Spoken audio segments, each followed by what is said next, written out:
to the channel. Let's start another topic of Indian Contract Act.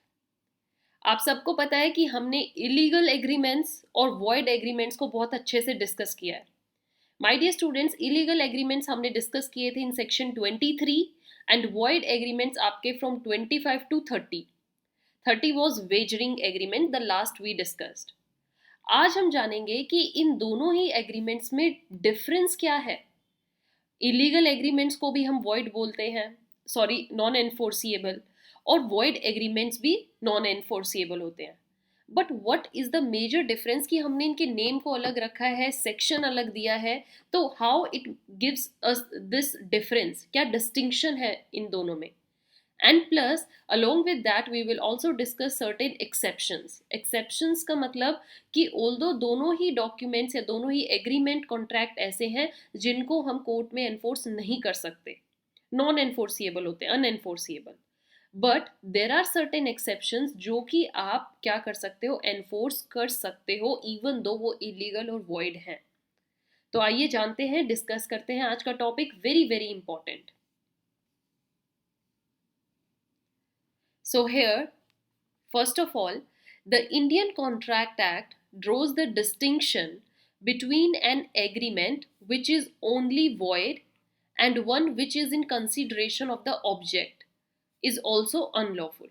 है ना, उसको हम unlawful बोलते हैं जिसका object या consideration अगर unlawful हो तो हम वो void agreements होते हैं.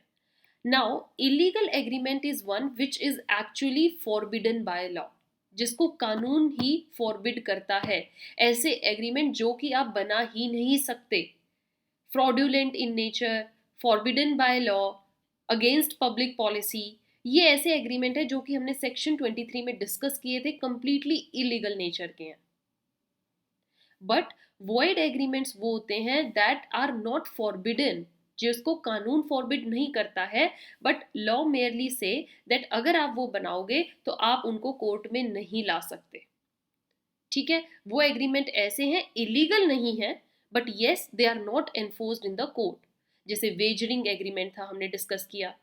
ओके, एग्रीमेंट्स जो कि प्रोहिबिट, जिसमें मैरिज को कॉन्स्ट्रेंट है, ट्रेड का कॉन्स्ट्रेंट है, जुडिशियल प्रोसीडिंग्स का कॉन्स्ट्रेंट है, जो कि हमने डिस्कस किए थे my dear students from 25 to 30. I hope you all remember that.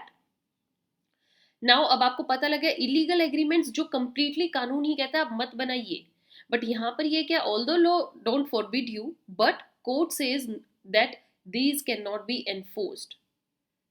Now every illegal agreement, अब आप लोगों ने देखा है तो एवरी इलीगल एग्रीमेंट क्या हो सकता है, वॉइड. मीन्स वॉइड मीन्स कि वो बनता ही ऐसा है कि उसका वॉइड नेचर खुद हो जाता है.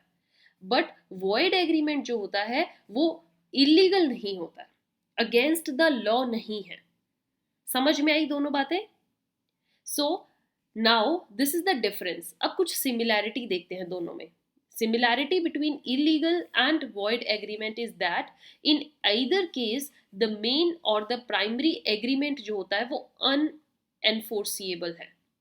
Unenforceable means आप कोर्ट में दोनों एग्रीमेंट्स को ही नहीं लेके जा सकते, इलीगल को भी नहीं लेके जा सकते और void को भी नहीं लेके जा सकते. हाँ, ये है कि जो void एग्रीमेंट्स होते हैं वो कानून, लॉ के द्वारा फॉरबिड नहीं है, बट इलीगल जो है they are forbidden by law too. Understood? So nothing can be received under either kind of agreement. अगर आपने ऐसा एग्रीमेंट बनाया है और एक पार्टी ने अपना कुछ इसमें लॉस हुआ है उसका, तो वो रिसीव नहीं कर सकती, कोर्ट में ले जाके अपने राइट्स मांग नहीं सकती. And if something has been paid, आपने कुछ पे किया है तो आप उसको रिकवर भी नहीं कर सकते. हमने अभी तक यही पढ़ा है ना, आप उसको रिकवर नहीं करेंगे क्योंकि आपका एग्रीमेंट वॉइड था. आप किस बेसिस पर मांगोगे, कोर्ट आपको किस बेसिस पर जस्टिस देगी, नहीं दे सकती. All right, but now let's discuss some exceptions.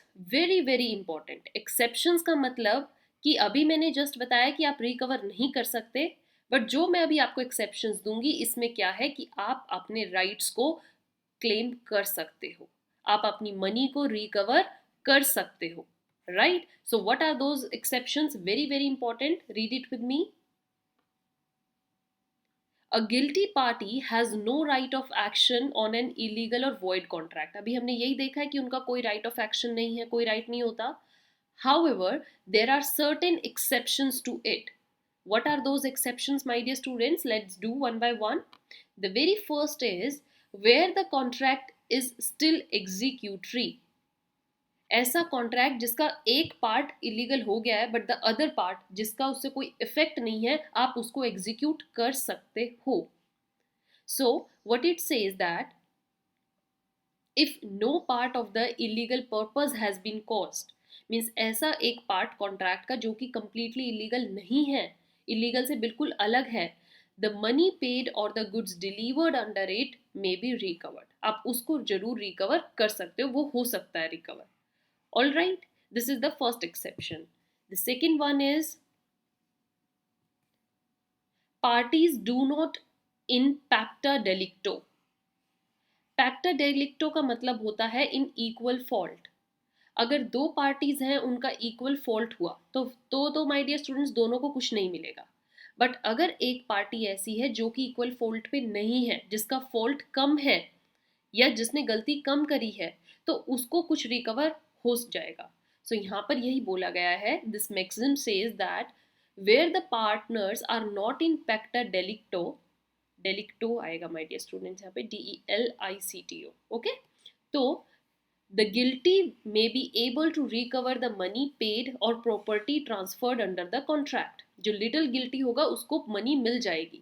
Such a possibility, but ऐसी possibility तभी है in three situations. Means अगर उसकी although गलती हुई है but equal गलती नहीं है दूसरे पार्टनर जितनी, तो उसको उसकी money या anything he paid वो recover हो जाएगा, but only in these three conditions, these three situations. What are these three situations? Very important, read with me.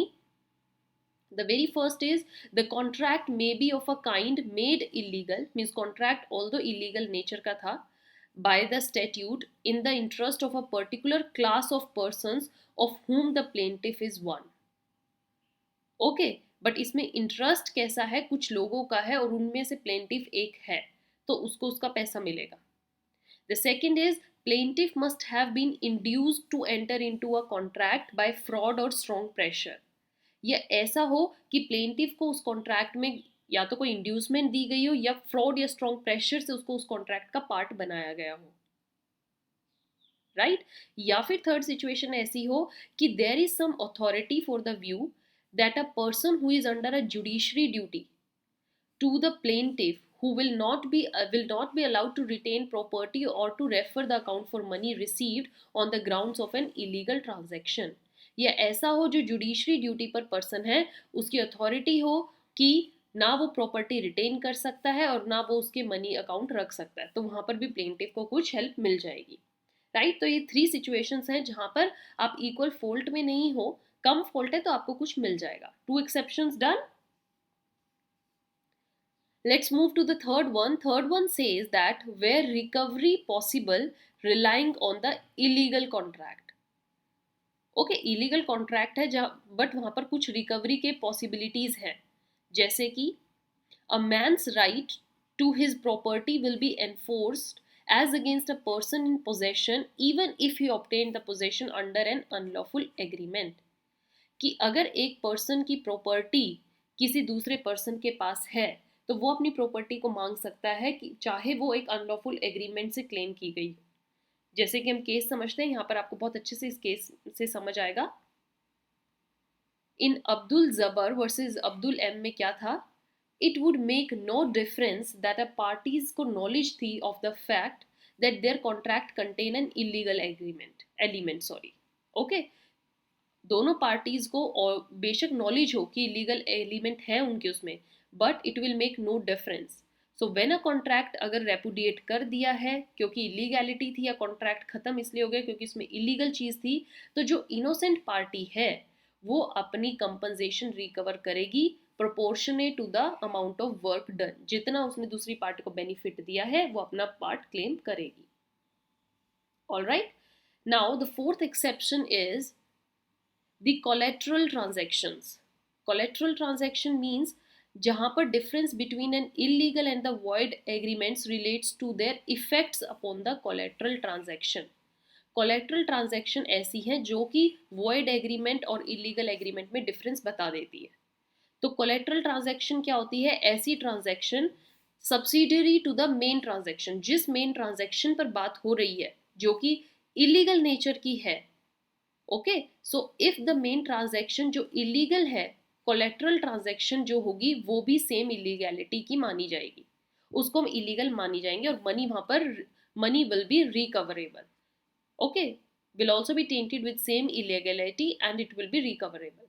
But अगर if the money main transaction सिर्फ void है, okay, तो collateral transaction will remain enforceable.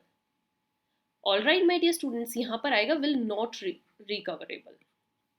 तो ये एक ऐसी चीज है जो इलीगल और वॉइड में डिफरेंस भी बताती है।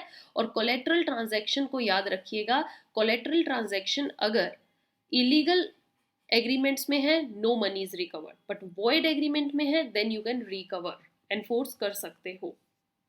The last exception is where an agreement is only partly illegal and recoverable from the rest, the court will render it void and rest जो होगा वो वैलिड होगा। ये मैंने आपको फर्स्ट एक्सेप्शन भी समझाई है, जहाँ पे वन एग्जीक्यूटरी है और उसको अगर आप दूसरे पार्ट से अलग कर दोगे तो वो आपको एनफोर्स हो जाएगा। So I hope this topic was very easy. You get every point, every term. In next session, I'm coming with very new topic. ये जो हमारे अभी तक सारे agreements थे ये सब discuss हो गए हैं, and in next we are going to discuss a very new topic. So stay tuned for that. Keep watching, keep sharing. Thank you.